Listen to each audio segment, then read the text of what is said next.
Okay, so welcome to the unofficial part 2 of our EMG Thunderbird pickup shootout comparison showcase.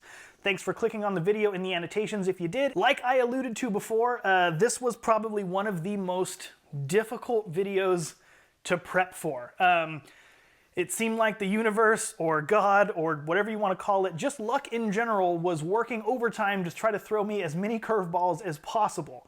So, quick backstory into putting this video together. Like I mentioned before, this is my 2019 Gibson Thunderbird that I got from my friend Billy at zZounds. Big thanks to Billy at zZounds. I love this bass. It's hard to say because I have so many, and so many I think are my favorites, but this is definitely always in the top 3. We'll say it's in the top 3, but it's among one of my favorites. So naturally, I wanted to check out the EMG pickups in this, so after doing my active pickups are better than passive pickups video, which, by the way, was just an idea that I had. In 2015, I actually wrote an article for what was about to become a guitar modding magazine, and I dove into what separates active pickups from passive pickups, and I've kind of been on the subject about that since then. So what has that been, 6 or 7 years now? So finally it came time to do the video, and I thought, well, I want to use EMG because I like EMG. So I reached out. I actually got some contact info from my friend Billy at zZounds. So thank you again, Billy from zZounds. Anyway, we chatted a little bit. I told them my idea. They said, yeah, that sounds good.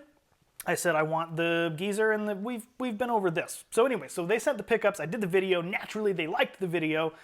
And I said, well, the next thing I want to do is I want to do a Thunderbird pickup comparison because I have found that there's not a lot of information across the internet about how these pickups sound, how they compare, etc., blah, blah.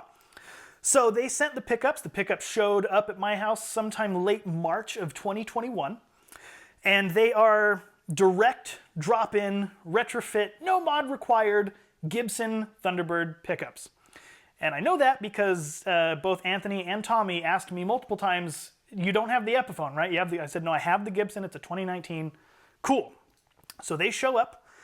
I'm weird with dates, so for some reason I remember April 2nd. I spent most of the day, which was a Friday, spent most of the day prepping this bass. And I thought, okay, well, I'll take out the original passive and I'll drop in the new EMG. And obviously they are the same shape. They do fit into the cavity. However, I don't know if it's Gibson's fault or EMG's fault, but they just ever so slightly didn't fit, because the bottom of the EMG pickups kind of belled a little bit. So I don't know if the epoxy kind of made the bottoms of them expand, and maybe in conjunction, Gibson's route was a little more narrow than it should have been, but the pickups would fit in the cavity upside down, and as soon as you flipped them right side up, they wouldn't go in, and it was like a millimeter off. So luckily this bass is mahogany, and I didn't have the right tools, so I just got a razor blade and slightly started to scrape away some wood from the side until they actually dropped in and fit. Okay, overcame that obstacle. Obstacle number 2, which is in part from my own impatience to get going on this in March, which, by the way, I'm sitting here in November, finally putting this together. So this comes stock with a barrel jack here, and found out in the middle of this that I needed a stereo barrel jack, and I wasn't going to wait the 7 days to get one shipped from StewMac or wherever. So I decided, no, I say win. So I drilled a new hole in the front of the bass so I could just use the jack that came with the pickups, because again, highly anticipated getting this going and starting this video off. So I drilled a brand new hole in the front of my bass, which I didn't see it as a big deal because I kind of like front-mounted jacks anyway. So there's that. Anyway, I get the pickups in and I decide, well, I don't like this bridge either, which I've mentioned in my original video demoing this bass. So I bought the Babix, or Babich, however you pronounce that, direct 3-point retrofit that's supposed to work for Gibson basses. And it didn't. The post spacing on this bass is just a wee bit narrower than the aftermarket bridge, and you know, as I was screwing it in, I thought maybe it's just a little boogered, and I just need to muscle past it. No, then it was a nightmare getting that thread or that screw back out, the stud. There we go, the stud back out. So I finally did, destroyed the chrome plating on the stud, and had to regrettably go back to the stock 3-point bridge. Okay, that's fine. So now the pickups are in the bass works, everything is good to go, it's strung up, and I'm ready to shoot. Despite the fact that I'm not tremendously confident in my own abilities playing, I was gonna do it. Then the next day, I find out that my wife has been having an affair, so for like 6 months. So I had to deal with that situation. A lot of that we'll just leave at that. But it led to divorce naturally, and it led to me selling the house and moving. At which point I had to call Anthony from EMG and let him know that, hey, my personal life has hit a little bit of a speed bump here, and naturally this is going to have to be put on the back burner. So thankfully he understood and said, you know, no big deal, I understand, just no rush whenever you get to it. So once I was done moving and getting into here, Chuck and I had to deal with some other obligations that we had with other companies, and I will say that the 1-2 punch of the unexpected backlash of the active pickup video and then this whole thing with my wife, I was not really psyched to be on camera. So I had to figure out how I was going to do this video. So luckily I aligned with Jayme to where his schedule worked and he was able to do it. Okay, so then Jayme gets here late October and we start shooting and swapping out pickups. And then it comes time for the last set, which was the TW push-pull set that come with the push-pull pots that when I installed, the back plate cover would not fit on the base. So the pots, the push-pull pots, are a little too tall. So I'm like, I don't know if I would have needed to kind of countersink it with a bigger drill bit or what. Long story short, I contacted Anthony and said, hey, it doesn't fit, so he's going to send me some switches. So I'm going to drill 2 additional holes in here so I can have switches, because those are my favorite of the ones we looked at. Not by a landslide, but they are my favorite. And we'll get into that a little bit more later. So anyway, so when we shot that, this was all just wires hanging out. We had to use masking tape to get it all to stay in and not fall out. So anyway, that's the long way of saying that I got thrown a lot of curveballs. But the funny thing with the active pickups are better than passive pickups video, like I've mentioned before in various videos and interviews and whatever, that was not like a sponsored thing. I mean, technically it was, because YouTube says that you have to disclose if you got free product. But point is, it seems like a lot of people misunderstood that that video was EMG calling me saying, hey, can you do a video that's basically an ad disguised as a science video?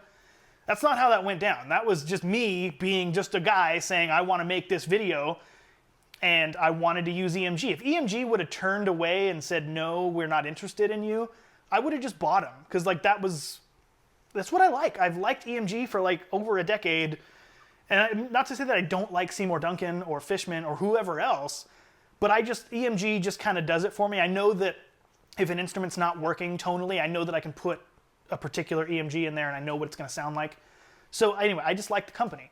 But I got a lot of unfair and untrue criticisms that I was shilling or making an ad, or I got paid to make this video, which was not the case. I received 0 American US dollars or Canadian dollars for that. No money. I wish they would have sent me a $0 check that I could show you. But all I got was the pickups for free. So as it turns out, making a video that got falsely accused of being an ad, I am now actually an EMG artist. So suck on that, comments. No, they reached out and asked if I wanted to join the artist program. And of course I said yes. I've been waiting for this for really since we started the channel. I've always envisioned Bass Channel being brought to you by EMG in one sense or another. And we've arrived. So thank you everybody for watching. Thank you all the people who were personally attacked and offended and hated the video, because your views still counted. And now I get to happily say that I am part of the EMG family. So to be on the same artist roster as James Hetfield is always a win in my book. Okay, so we've heard about some of the fun things that went into putting this video together, but let's move on to how I feel about the pickups and how they sound. So one of my big grievances or complaints with the stock setup is not that they sounded bad, it was they didn't interact with overdrive the way I wanted to. So like again, the clean sound was fine, it's a Thunderbird, we all know kind of what to expect from a Thunderbird, but the way that it would hit distortions, I didn't like the resonant peak, it was a little too low for me. So I knew that EMG would get me to where I wanted to go. That being said, it is a Thunderbird, so I wanted to still retain some Thunderbird characteristics while injecting some of the EMG sauce, for lack of a better term, in there. So therefore, I have decided, I'm waiting for the switches, like I said, but I have decided to stick with the TBTW, push-pull, because obviously the T-Bird comes stock as a dual coil humbucker. And the CS humbucker, the ceramic steel, makes it a little bit darker than your traditional EMG, which in my opinion is the perfect middle ground between stock T-Bird and like EMG. So it's a really good marriage of the two sounds, which is kind of what I was after. Because again, it's my personal bass and I like to play and record with it, but we're using it in demos. And I understand that not everybody is gonna have EMGs in their Thunderbirds, so it wouldn't have made sense to go with like the J set, you know? So anyway, I found that to be the best compromise between the two sounds. I think that depending on what you want should be what you look for. So in my experience, the farthest away you can get from the stock T-Bird sound would be the EMG J set. Despite the fact that this is a mahogany neck through, which if you subscribe to the Tonewood Hocus Pocus or not, I don't know. But either way, the differences between this and a jazz bass is that it is neck through and it's pretty much all mahogany. So other than for those differences, the EMG TBJ set sounds pretty spot on to a jazz bass. So if the T-Bird's your only bass and you want the jazz sound, those are good. But it is as far left field from the stock T-Bird sound as you can get. So on one side of the fence we have stock T-Bird, the opposite side we have J pickup. And the rest of them fall within that. So I would say that the DC pickup is the next step. So if you had stock T-Bird, TBTW, DC is your next step away from stock Thunderbird sound. Again, it's the DC humbucker that you find in Spectre basses or whatever. It's the 35 DC, but it's shaped like a T-Bird. It sounds like you'd expect. It sounds killer. It's still undeniably a dual coil humbucker, which to call it a humbucker is, they're all technically hum canceling, but the humbucker that we've come to know, side-by-side coils. The next step away would be the P set, if you put both of them in there, is perfect middle ground between the DC sound and the J sound. The J is obviously brighter, more clarity, but it's a little thinner and a little quieter, whereas putting two of the P pickups together gives you the perfect middle ground between the fat DC type of sound and the really thin, clear J sound. That's what's in it right now, because I've kind of been playing with different ones and seeing what I like, and I had the DCs in there for a little while, tried the Js, they were cool, but I didn't want to go that far away from T-Bird. So this is a really good option if you don't really want to do the J or the Bucker sound. A dual P has a really cool sound. It kind of has the Bucker sound, but it's a little less hot, a little more clear. Again, perfect middle ground between DC and J. The best sound that I think Jayme and I achieved when we shot the first video was with both TWs, but the bridge split. So it was CS in the neck and the JCS in the bridge was a really, it was still big and fat and a huge sound, but it gave a little extra clarity having the J in the bridge. That's been my favorite sound so far. Yet another reason why I want to stick with the TW. So in that I thought, well, let me try DC in the neck and J in the bridge, which I didn't like as much. It was a cool sound in the middle, and then you roll over to the DC in the neck, and again, it's just as fat as you would expect. But then like going to the J in the bridge was a little bit too thin, like in comparison or in contrast or in context. So it was a cool sound, but I don't think it's the sound that I would always want in there, which is the, that's the Tom Araya set, the DC and the J.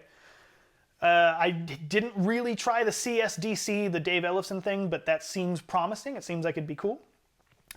And the two that I didn't like as much as I thought I would is the PJ set.